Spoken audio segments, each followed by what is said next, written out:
नमस्कार, मैं हूं अभिषेक और आप देख रहे हैं पंचतत्व।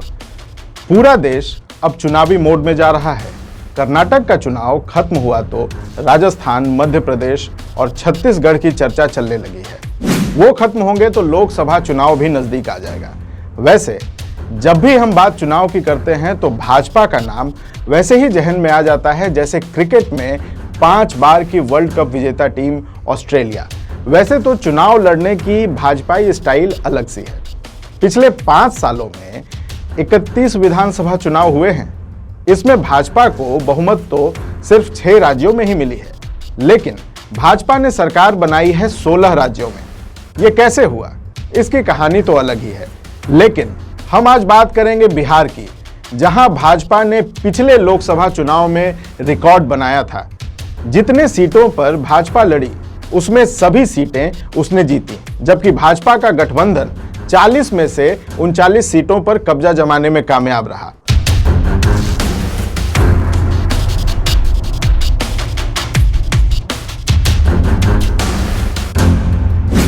वैसे बिहार के इस शानदार रिकॉर्ड में एक बात यह भी है कि राम के नाम पर राजनीति में आगे बढ़ी भाजपा माता सीता के सीतामढ़ी वाली लोकसभा सीट पर कभी विजय पताका नहीं फहरा सकी है। सीतामढ़ी लोकसभा सीट जेबी कृपलानी जैसे दिग्गज नेताओं की सीट रही है। कृपलानी ने यहां से 1957 में चुनाव जीता था। इसके बाद इस सीट पर कांग्रेस, जनता पार्टी, जनता दल, राजद, जदयू, रालोसपा जैसी पार्टियों के उम्मीदवार जीते।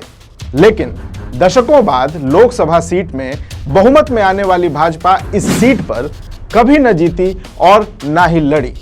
वैसे तो सीतामढ़ी लोकसभा सीट पर भाजपा कभी नहीं जीती और ना ही लड़ी, लेकिन पिछले 3 लोकसभा चुनावों में भाजपा अपने सहयोगियों की बदौलत ये सीट अपने खाते में रखने में जरूर कामयाब रही है। इस बीच भाजपा के साझीदार जरूर बदले, लेकिन सीट पर जीत भाजपा के गठबंधन वाले उम्मीदवार को ही मिली। 2009 में सीतामढ़ी से जदयू के अर्जुन राय जीते।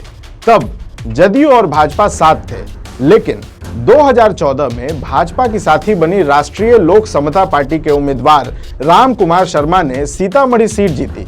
2019 में जदयू फिर से भाजपा के साथ हो गई और तब जदयू उम्मीदवार सुनील कुमार पिंटू जीते।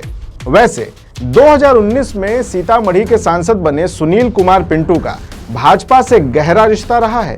दरअसल सुनील कुमार पिंटू भाजपा से विधायक रहे हैं। एनडीए की सरकार में वे बिहार के मंत्री भी रहे हैं, लेकिन 2019 में उन्हें जदयू ने टिकट दिया। वैसे ये टिकट जदयू ने सुनील कुमार पिंटू से खुश होकर नहीं, बल्कि मजबूरी में दिया था। दरअसल जदयू ने पहले डॉक्टर वरुण कुमार को सीतामढ़ी से उम्मीदवार बनाया, लेकिन डॉक्टर वरुण ने चुनाव लड़ने से इनकार कर दिया। इसके बाद जदयू के पास कोई सुयोग्य उम्मीदवार नहीं था। तब सहयोगी भाजपा के नेता सुनील कुमार पिंटू को जदयू ने उम्मीदवार बनाया और वो चुनाव जीते भी। अब नजरें 2024 के चुनाव पर हैं, क्योंकि भाजपा और जदयू अलग हो चुके हैं। ऐसे में सवाल ये भी उठ रहा है कि सुनील कुमार पिंटू क्या अपना टर्म पूरा कर भाजपा में लौटेंगे या जदयू के वफादार बने रहेंगे? क्या सीतामढ़ी सीट से भाजपा पहली बार अपने सिंबल पर अपना उम्मीदवार 2024 में उतारेगी, या फिर भाजपा एक बार फिर अपने किसी सहयोगी दल को ही यह सीट दे देगी? इन सभी सवालों के जवाब तो आने वाले दिनों में ही मिलेंगे। वैसे आपको बता दें कि सीतामढ़ी लोकसभा सीट के अंतर्गत आने वाली 6 में से 3 विधानसभा सीटों पर भाजपा का कब्जा है। 2020 के विधानसभा चुनाव में बथनाहा, परिहार और सीतामढ़ी सीट पर भाजपा के विधायक जीते हैं, जबकि सुरसंड और रुन्नी सैदपुर सीट पर जदयू और बाजपट्टी सीट पर राजद को जीत मिली थी। विधानसभा सीट पर मौजूदा हालात में मुकाबला 50-50 का है, लेकिन असली खेल तो लोकसभा के चुनाव में ही खुलेगा। ऐसे ही खबरों के लिए आप बने रहिए हमारे साथ, देखते रहिए पंचतत्व। नमस्कार।